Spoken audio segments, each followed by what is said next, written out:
today we're going to have the pulse of the economy from three amazing, successful professionals in logistics. I'm very thankful to see that. So please pay attention to what they're going to say, because that may help you in the future, in the coming months or the coming years. So I'm going to call on the one I know the best, because he attended some ITCC events in the past and close ally to our cause also, Alex Popovich, CEO and founder of Visatrans. I'm going to call Vlad Scott. Here you go. CEO of ESCO. And not least, Dimitro, if you can sit here, I'm gonna stand up. And Dimitri, if you can stand in the middle as our panelist from Ukraine, who flew especially here. So thank you, the three of you, for being with us this afternoon. And let's go. I'm gonna do some housekeeping, getting the microphone and making sure. I think it works. So can you introduce yourself, explain your business, and also your affiliation or relation with Ukraine? First of all, thank you, Ukrainian Chamber of Commerce, for arranging this nice meeting.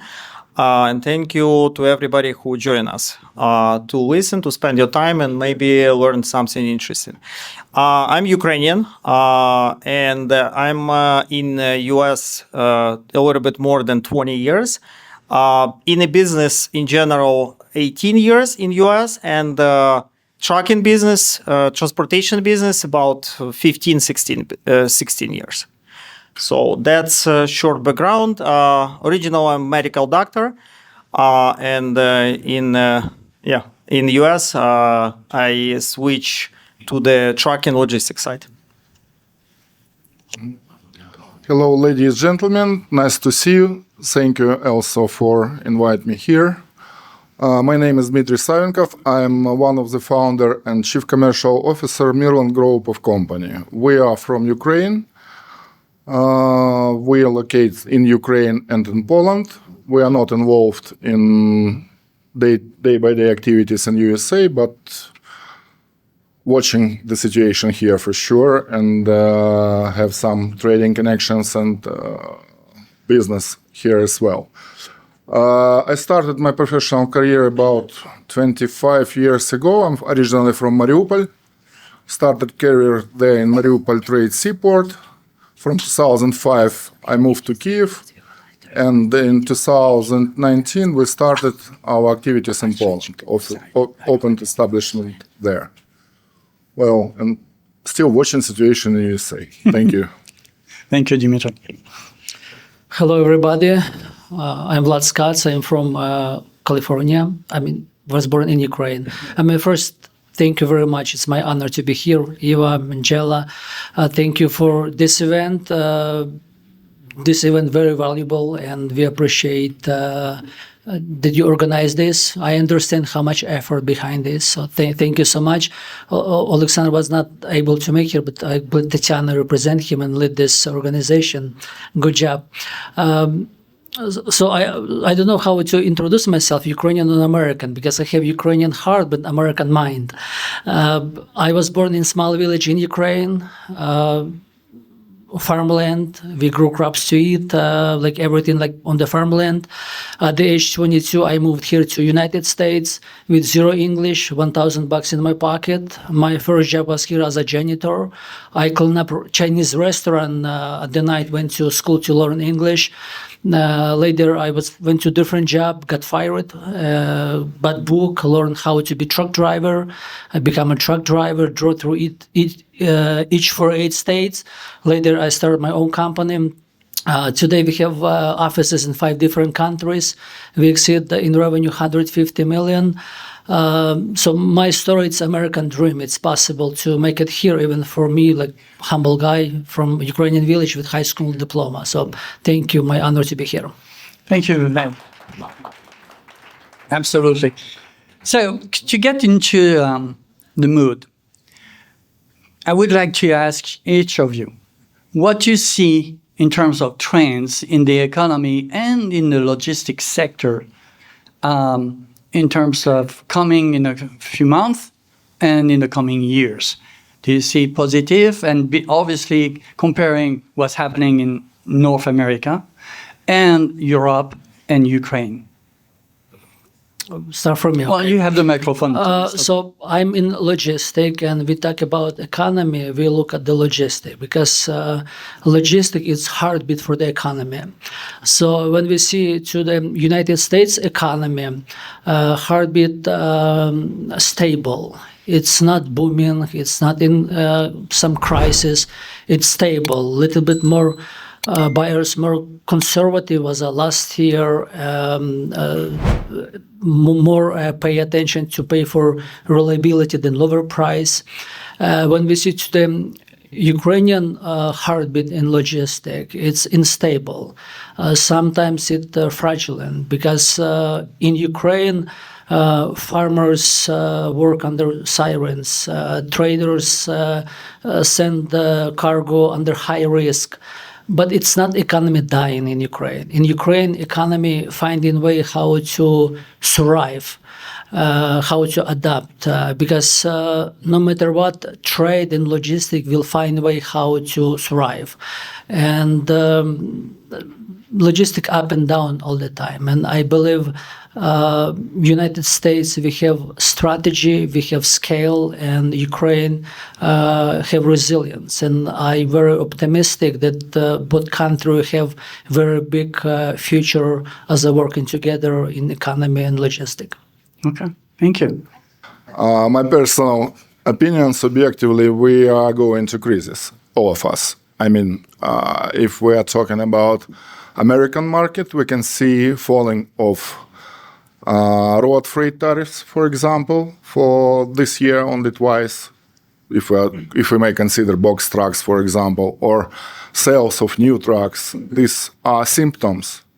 I mean, as we say, pillow of money can be huge. It's not noticed, but at least direction is to crisis, as I think.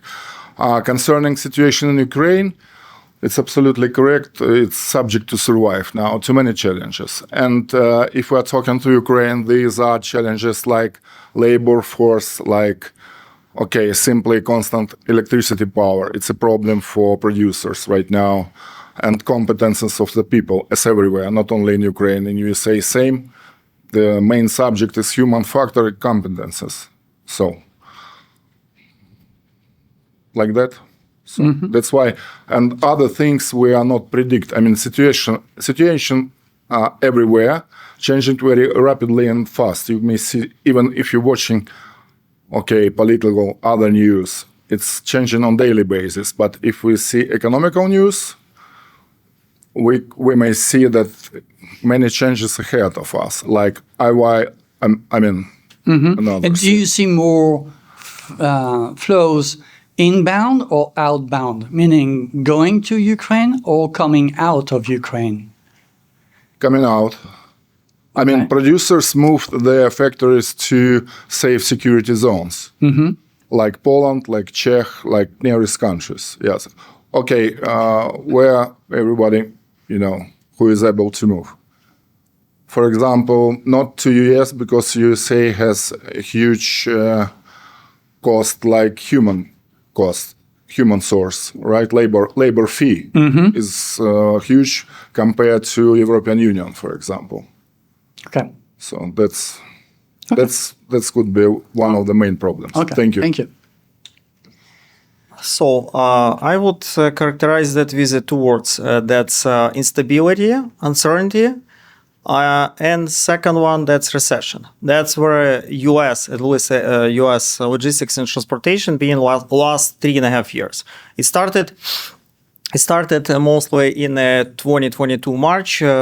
First trigger was Ukrainian war, and again, that's a big relationship. Definitely, that was a trigger, but the underlying reasons was there back the time because, as we know, we had very good 2.5 years prior. That was golden 2 years in logistics transportation. That's why a lot of immigrants move in, and a lot of people who wasn't related in US to the logistics, they move in. The next, I would say, milestone, that was tariffs. And again, tariffs affect badly because this year is supposed to be recovery year in US again. And the third hit, that's I just read today text message. Trump just announced that he don't allow domicile drivers. That just happened today. And they plan to cancel all the CDLs non-domicile, which is like, I think it will be another big hit here. So if we put it in the relation, in the scope of relationship with Ukraine, again, a little bit background. We are fuse between three different businesses. That's transportation asset, that's non-asset logistics or brokerage, so-called, and IT, Logitech. So we're running about more than 500 trucks and run 6 offices across the globe.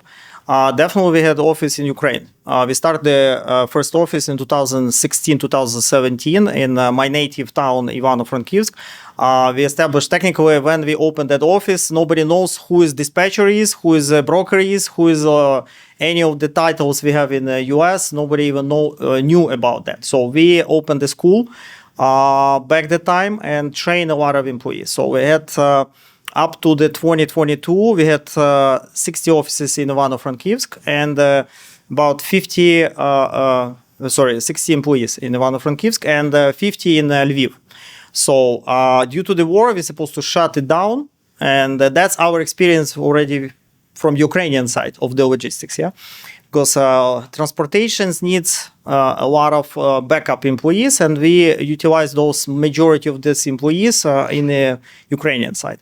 But people didn't lose the job. We closed the offices, but majority of people still working. We still have 70 people working. But again, due to the war, they spread around European countries. Some of them working from home from Ukraine, some of them from European countries.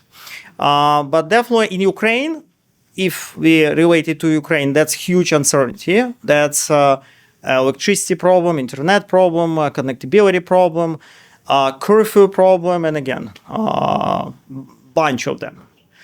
So you are facing a lot of challenges due to the war. I mean, about safety and the risk on the roads and all these things, which is totally understandable.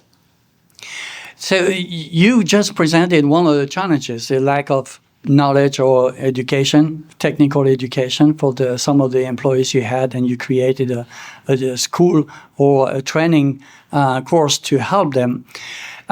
What other challenges you saw or you are facing today, and how do you overcome this? Is to highlight the ingenuity of Ukrainians, as we heard this morning. So facing the challenges you are facing on both sides here, but also when you do business in Ukraine, either directly or through contractors, how do you overcome, what kind of challenges, and how do you overcome them? As I said, challenges here that's related to the market and to the policymakers. Yeah, challenges in Ukraine that's majority related to the war.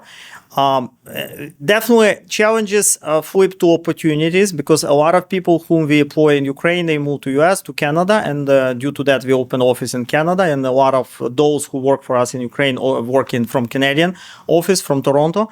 And some people came US and mostly we re-employ them here. So that's was also opportunity.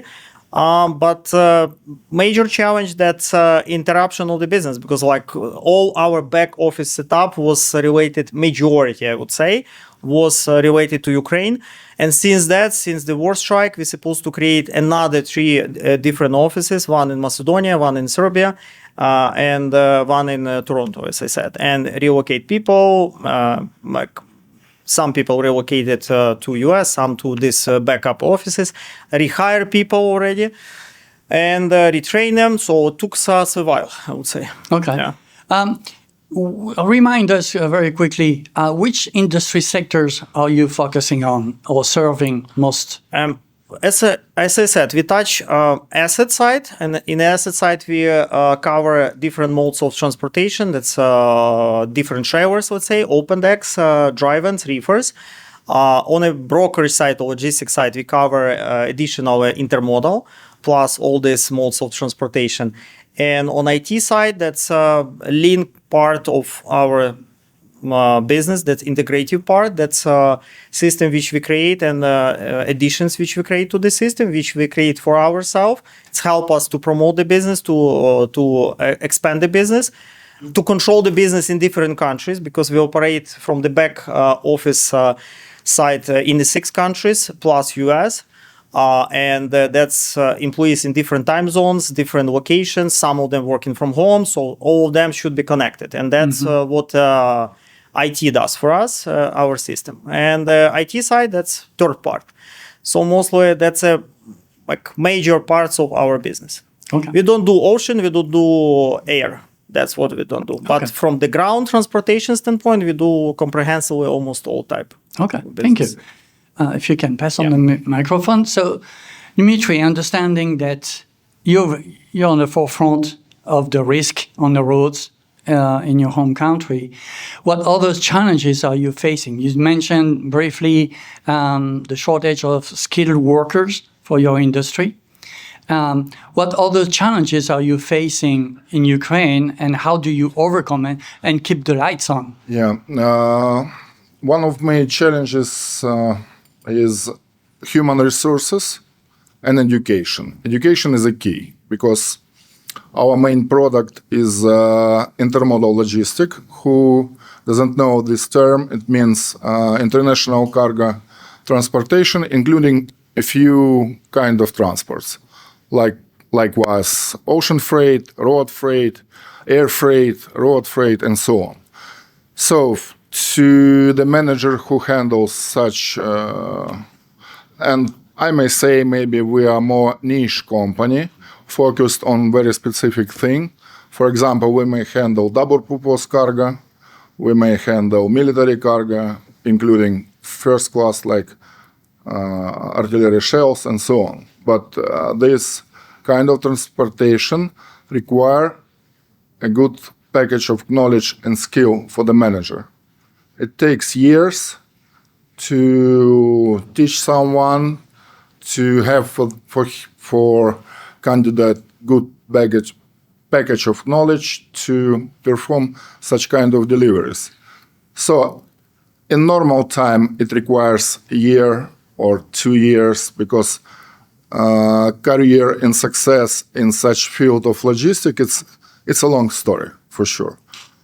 But now we have lack and limited in Ukraine of personnel because many people moved, and if we are talking about many people on war died and wounded and so on, and following what Alexander just said, the same stories. So, and other things like political, economical changes, regulation changes, we got used to. So it's it's style of working. The situation may change not daily but month basis. But is it a good thing or less good thing? I don't know. I mean, Not yet. I got used to. So for me, it's more or less typical. Yeah, Okay. we have a joke even that there was not alien invasion in our, because we had epidemic, we had lockdown, now we're having war. So There's always I don't something, know if right? it's bad or good. We just got used to. So, thank you. Thank you, Dimitri. Vlad? So, about the challenges you are facing in your operations here in the States, in North America, and in Europe and Ukraine. So when we speak about challenges in logistics, I have a different opinion about that we are going to the crisis. I don't think we are going to the crisis. We are sort of in crisis, and logistics itself in revolution, and we are at the point to figure out who will be main player. So in United States, we have like last year in revenue, $1 trillion in go to logistic. 70% go to the trucking. And when we speak about trucking, who's the main player? So that's 90% go to small fleet. Small fleet, we speak about small owners who own like 5 or less trucks. So that's 90% players in trucking, in logistics in United States. The biggest challenges right now for them, that's the regulatory changes, shift, insurance cost, compliance, and basically it's killing this type of business style. They must adapt to how to be compliant with the market. When we speak about Ukraine, that's number one war risk, because economies, they can calculate risk, but nobody can calculate war risk.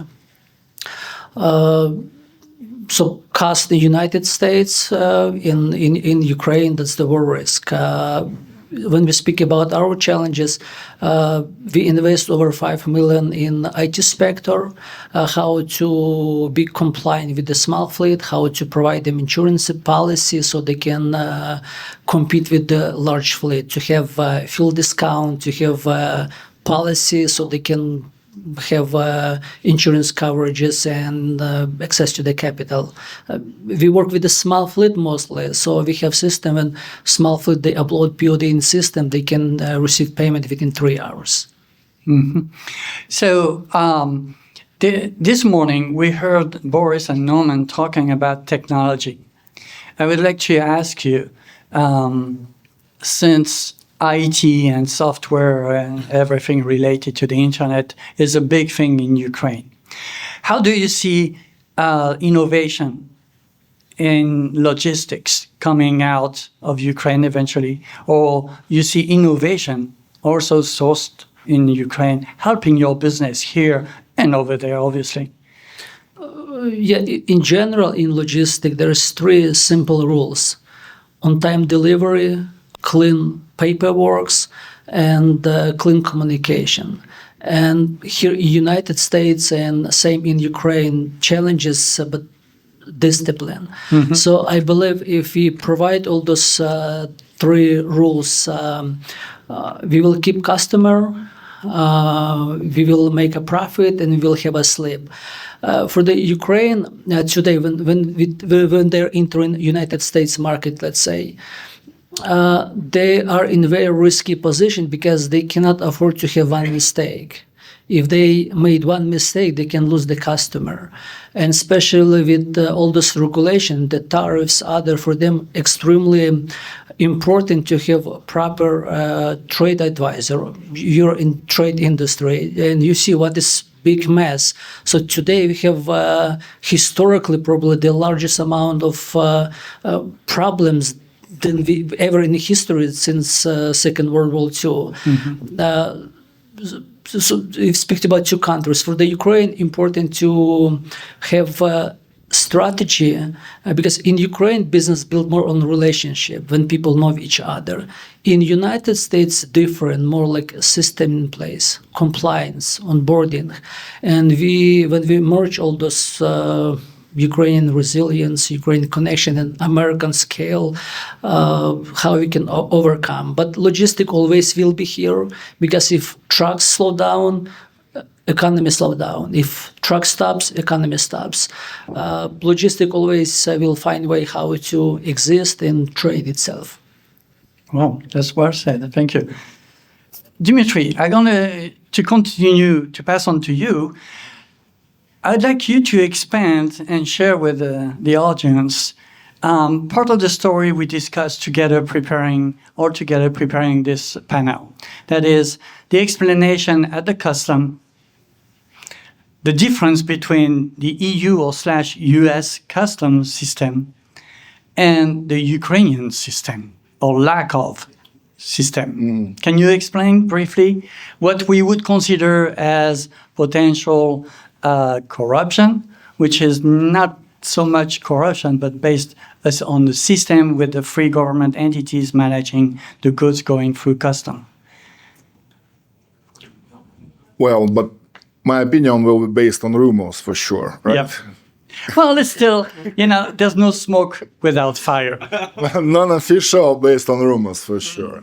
Yeah. Well, in my opinion, the base founded difference between custom system in not only in custom system but in taxation also. It's almost the same, because custom, we're talking about custom duties, which are taxes themselves, right?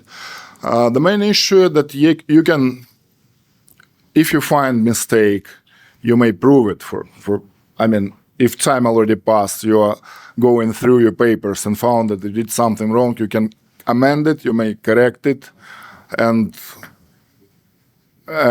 every state service which controls your activities would say, okay, thank you that you found it, right? In my opinion, right, I can say that in Ukraine it's mainly you are guilty in all mistakes you made. So if you find that you did something wrong, it's better maybe to keep silence about it, because all activities from state services 100% predictable in this issue. And another issue concerning Ukrainian custom, when even if you may remember when Mr. Vladimir Zelensky as president started his presidency, he was collecting custom officers from a few regions. He was trying to explain how he will cope against corruption. But system doesn't work like that, and everybody knows that. Mm-hmm. So because Ukrainian custom absolutely connected and managed by other state services in Ukraine, such as policy, attorney, and so on. As we say, the fish spoil from head. So if you want to change something down, you should start from absolutely different direction. That's my personal opinion, for sure. Do you think that innovation and technology are going to help improve the situation? Well, it depends on what we're talking about. The main field of gambling, the measurement of import tariff, for example.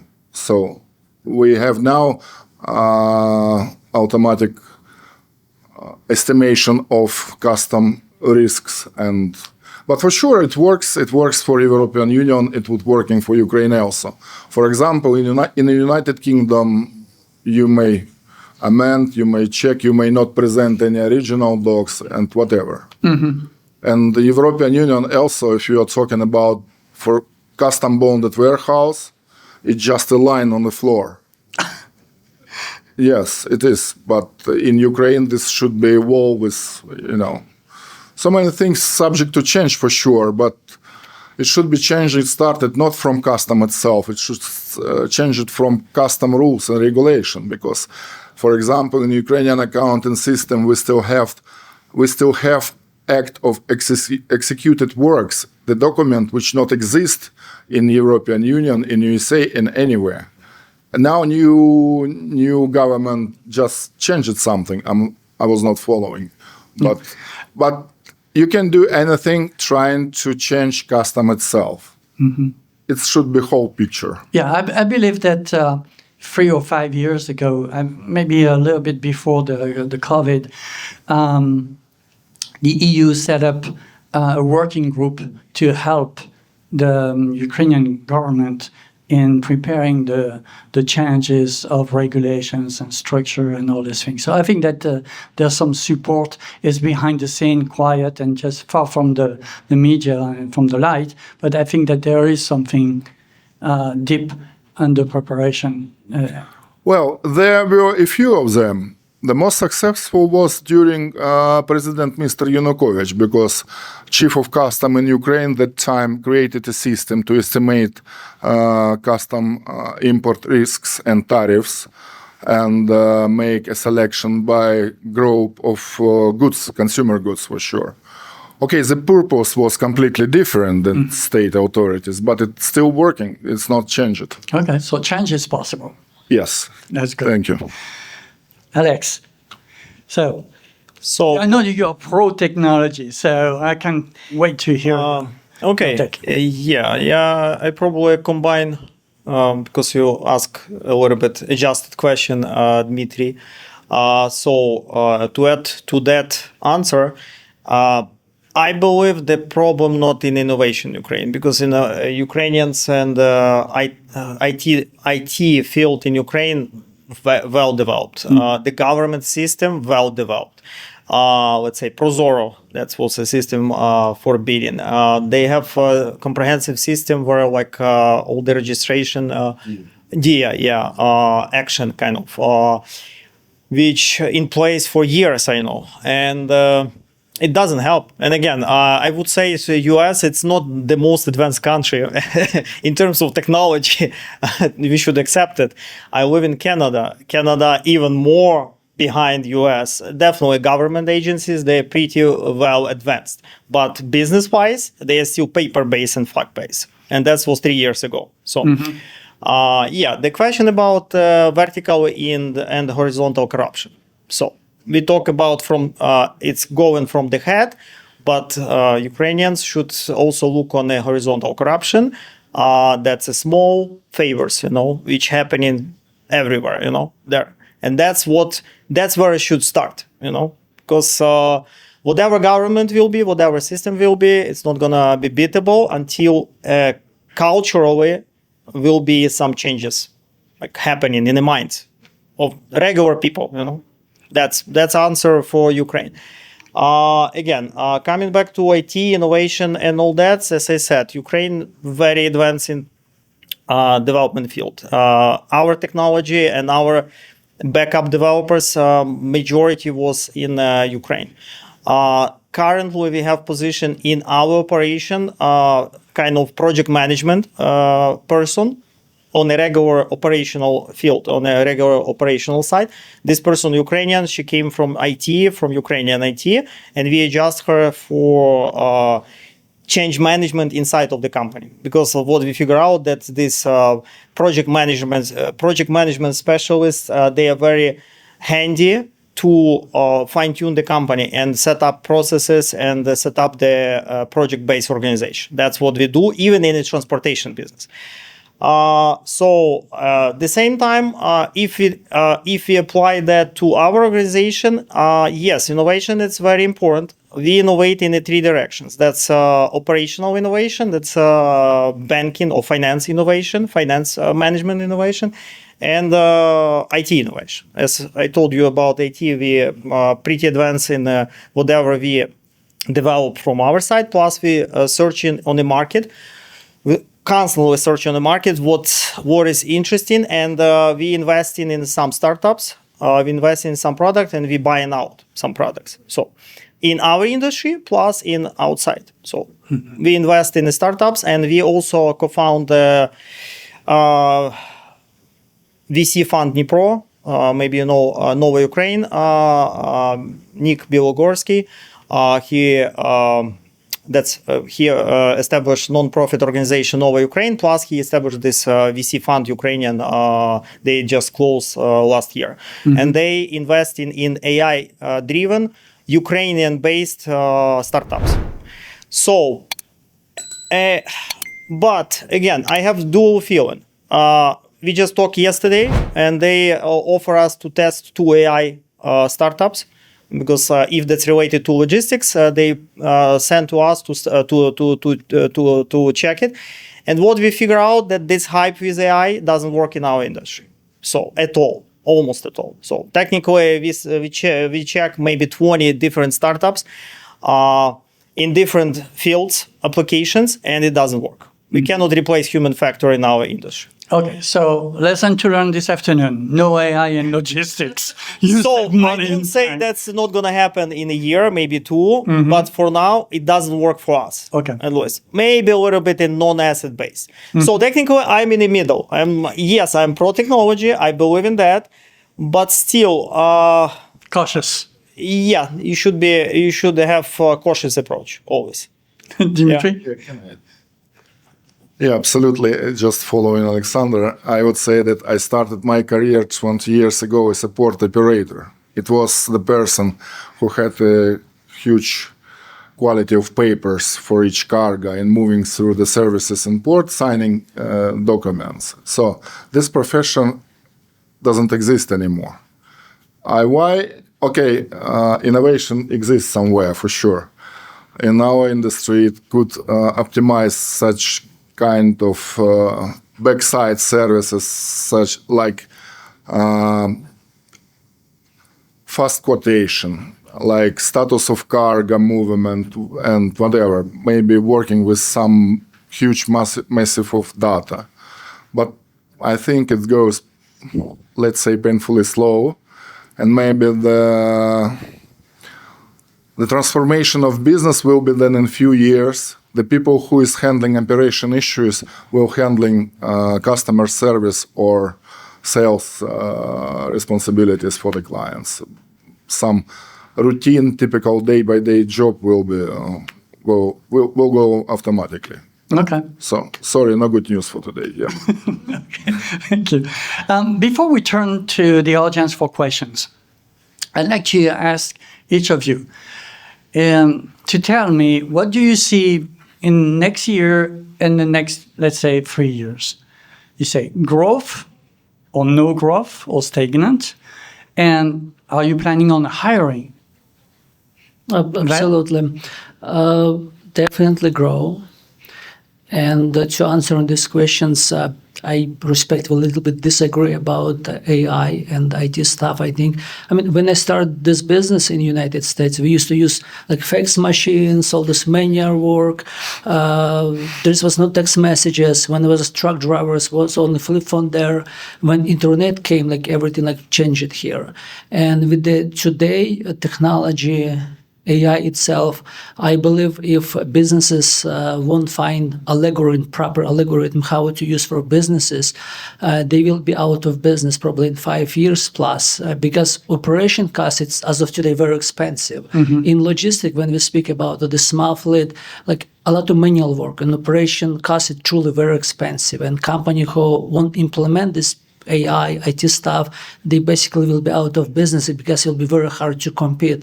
Or when we speak about risk evaluation, so when we deal with drivers, we use telematics, so we can predict accidents, we can predict the most dangerous area when we speak about insurances. So it's crucially important. I strongly believe that business will grow. More people will hire, only style will change a little bit. And for us, as a business owners, crucially important to understand that we must change tools very often, people who we used to work, and make sure we are adaptive and properly can scale business demand and risk analysis and operation cost. Okay, thank you, Vlad. Dimitri, so growth? No, I'm not so optimistic. I consider we are going through singularity. In my opinion, it means crisis will follow in next crisis. And in nearest future, in short term, I don't know about long term, but in short term, for 5-10 years, the main key will be adaptivity of business. If you can be adapted, so you will survive, and would be good, most probably.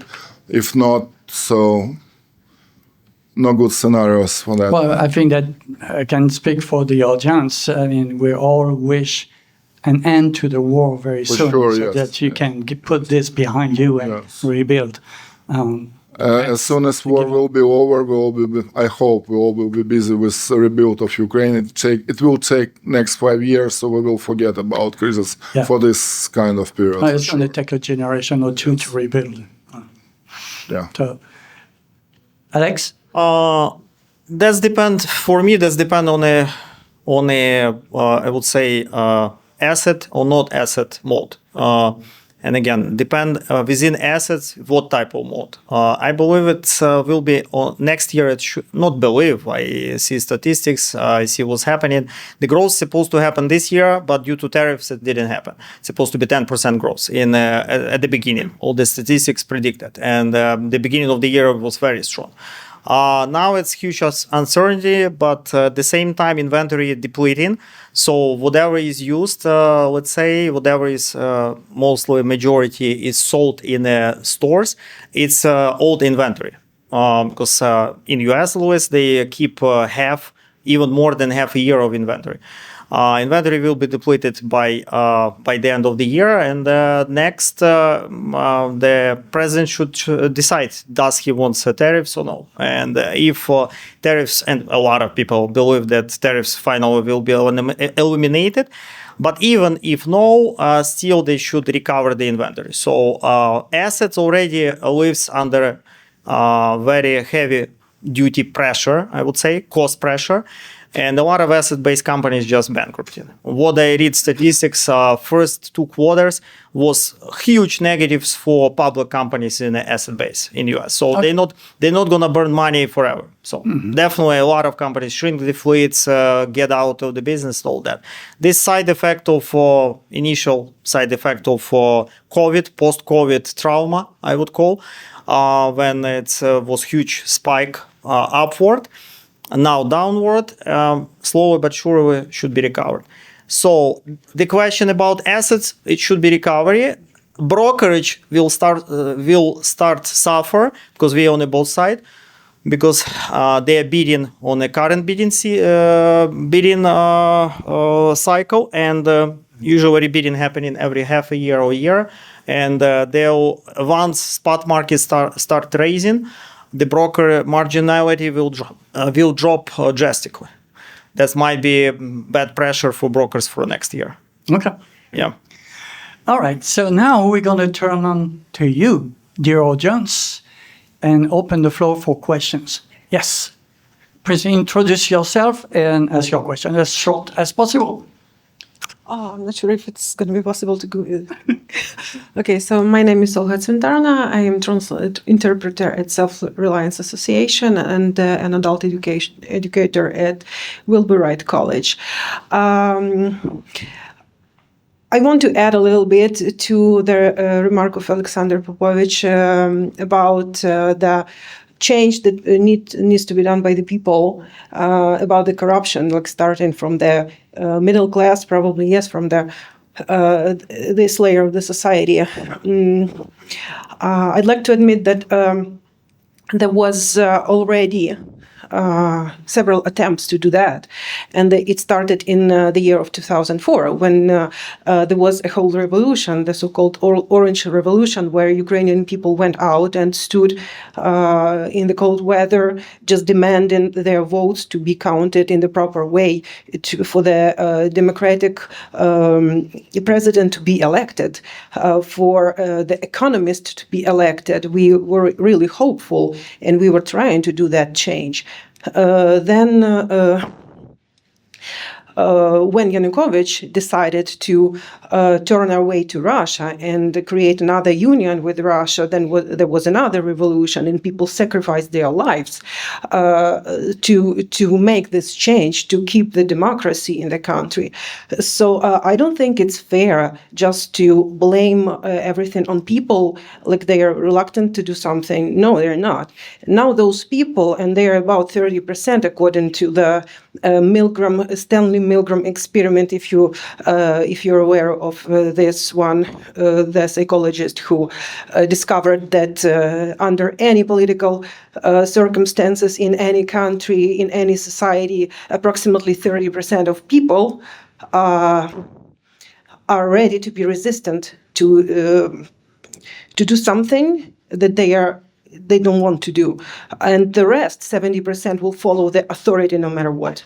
So those 30%, in my mind, are dying right now on the front line and are waiting for international help. And it has been happening for 11 years already, and even more. So just my remark. It's not fair to blame Ukrainian society, and maybe Ukraine as a country and Ukrainian people deserve a little bit of understanding and maybe even help. Strategically, how to deal with this corruption that is flourishing while the people who are able to do the change are dying right now at the front line. Thank you. I can answer. Just I don't blame Ukrainian people, and definitely they just because I'm following Ukrainian news, even though I am not there for 20 years. But my parents still there, and I am very attached to Ukraine. And I watch Ukrainian news much more deeper than American, because American not interesting. Now it's interesting, but used to be boring. But the point is, I'm not blaming people. The question on these small favors which people accept on a horizontal level, because yes, they are voting against corruption on the top level, but at the same time, if they come into the doctor, they should put a bribe. Or thanks. If they come into lawyer or judge or somebody, and that's already instilled in a culture so badly. So they against top corruption, but they are acceptable on a local level corruption, and that's what I didn't find in America. Actually, that's why, frankly speaking, immigrate in 2005 because of that. Because here you don't see, yes, they have lobbyism, they have connections, that's called different, but on a local level, no. I think that the common thing is, to summarize, things are changing in Ukraine for the good, okay? I think that we know that it takes its toll. And let's refocus on the logistics aspect, because this is something that is going to take generations. I've seen it in other countries. It takes 2 to 3 generations to change. They are not guilty. Yeah. They are able to make this I change. have a That's what I question mean. for our speakers. All of you deal with very, very stressful spheres. So my question is how you manage to deal with the stress, because you have a lot of unpredictable situations during your work, and I believe even after. That's a very good question. So, Dimitri, you have the mic. I'm sailing. Yeah, ask me if I found out some promotion or something like that. Regretfully not alone, because usually boat is big, need a few more person, but okay. I would like to add my comments to previous question. First of all, thank you for question. I would like to say I'm handling day by day operations with Ukraine, and it's not we are not blaming or we are not making someone guilty. I think other way it's fair and honest to talk about disadvantages we have. I mean, we are for sure all of us, whatever we are, Ukraine or USA, we are following market rules. Otherwise, we can't survive, right? We should follow our clients. And that's why we are talking regretfully. This is a huge corruption is a part of Ukrainian living, likewise in any country. It's a cost of doing business. It's subject of percentage, Yep. yes. And I think the mission is to make this world better for sure, Absolutely. for all of us. It has to remain Yeah. positive. That's why we're talking about it. It's not like, we would like, It's not the blame game. it's not blaming, yeah. Don't get us wrong, please. Thank you. Vlad. Let's stress. speak about stress. To be a business owner, there's the choice to live under stress. So it's not necessary to be the smartest person but to choose this life to live under stress. I have 150 plus employees. There's always problems, lawsuits, but that's our choice how to live. And how I mitigate, basically it's 3 things. We need to have a healthy body. If practical advice for you, you must have exercise, physical exercise, minimize alcohol in your life, make sure you eat healthy, and you sleep well. If you do all these 3 rules, you'll find a way how to deal with the stress and how to solve this.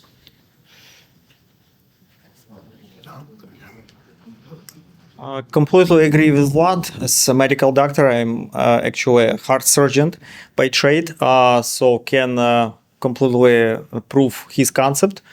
Sleep is also very important, and mostly, if you lead in the healthy lifestyle, stress is not so damaging.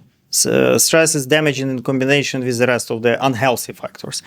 But I'm lucky because I'm doing business with my wife.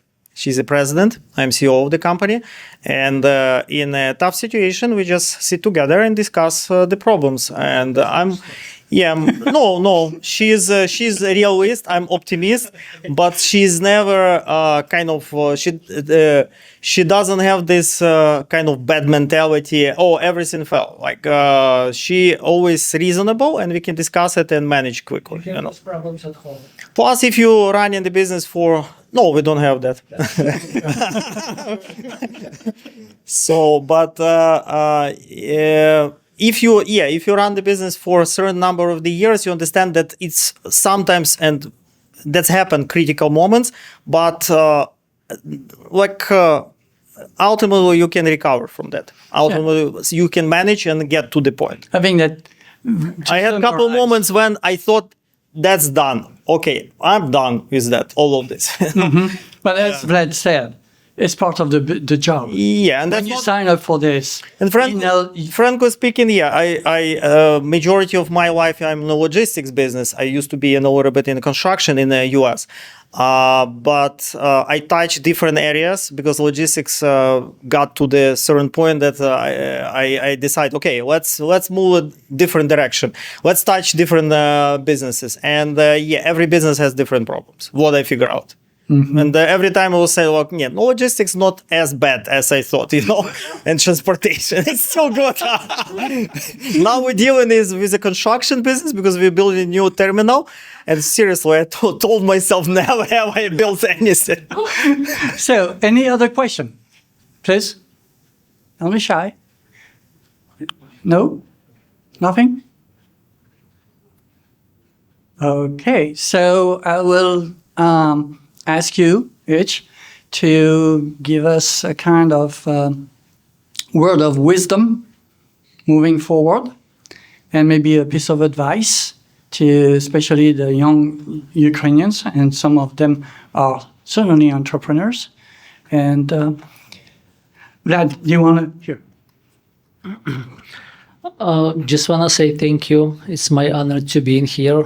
I live in California for the last 20 years, and over there in California, that's different economy. There's own economy in the United States, in the world. I'm also founder of the Ukrainian-American House. So I strongly believe that behind any technology, any delivery, always people. I'm people person. Let's stay connected. If you're ever in California, please reach out, scan my barcode. Let's connect it to the LinkedIn, because I believe when people work together, they are successful. Because very important sometimes to have proper networking, because very often networking proper people help us to prevent problems. Thank you for everything you do. Once again, thank you very much to the organizers. Thank you for the great moderation to this panel, and my honor to share this panel with you guys.